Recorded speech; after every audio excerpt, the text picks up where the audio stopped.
সন্মানীয় কৰ্মচাৰীসকল, এই ছেপ্টেম্বৰ মাহৰ যি দৰমহা, এইটো কৰ্মচাৰীসকলে কেতিয়া লাভ কৰিব আৰু জুলাই মাহৰ পৰা যি পাব লগা দিয়ে আছে কৰ্মচাৰীসকলে, এইটো কেতিয়ালৈকে পাব সেই সম্পৰ্কে এইটো ভিডিঅ'ত জনাম। আপোনালোকে ভিডিঅ'টো ভালকৈ চাব।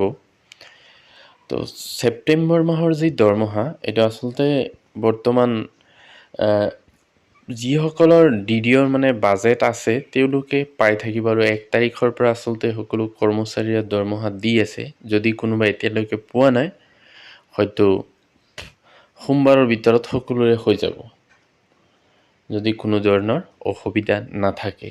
যিহেতু পূজাৰ বতৰ, গতিকে সকলোৱে সোনকালে পইচাটো পালে ভালকৈ তেওঁলোকৰ যি উৎসৱ সেইটো ভালকৈ পালন কৰিব পাৰিব।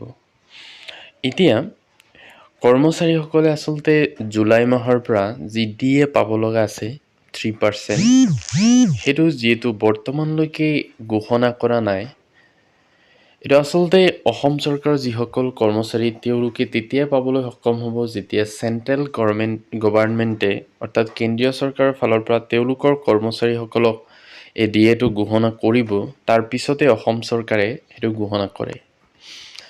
তো কেন্দ্ৰীয় চৰকাৰৰ ফালৰ পৰা যিহেতু এতিয়ালৈকে এই DAৰ কথা ঘোষণা কৰা হোৱা নাই, কেইদিনমান আগতে কেবিনেট বৈঠক আছিলে, সকলোৱে হয়তো ভাবিছিল যে DAটো হয়তো বৃদ্ধি পাব আৰু বিভিন্ন সংগঠনৰ ফালৰ পৰা দাবী উত্থাপন কৰা হৈছিলে যিহেতু পূজাৰ বতৰ, গতিকে সকলো কৰ্মচাৰীয়ে সেই পইচাখিনি পালে তেওঁলোকে হয়তো বহুত ভালকৈ সেই উৎসৱটো পালন কৰিব পাৰিব, কিন্তু সেইটো হৈ উঠা নাই। কিন্তু কৰ্মচাৰীসকলৰ যি প্ৰাপ্য DA সেইটো হয়তো অতি সোনকালে তেওঁলোকে পাবলৈ সক্ষম হ'ব, কাৰণ এইটো প্ৰাপ্য চৰকাৰে দিবই লাগিব, দিবই।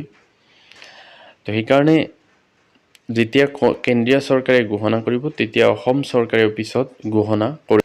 তো এইখিনি আছিলে দুটা গুৰুত্বপূৰ্ণ খবৰ। যদি ভিডিঅ'টো ভাল লাগে লাইক এটা কৰি দিব আৰু আগলৈ এনেকুৱা ইনফৰমেশ্যনবিলাক পাই থাকিবলৈ মোৰ চেনেলটো ছাবস্ক্ৰাইব কৰি থ'ব। Thank U.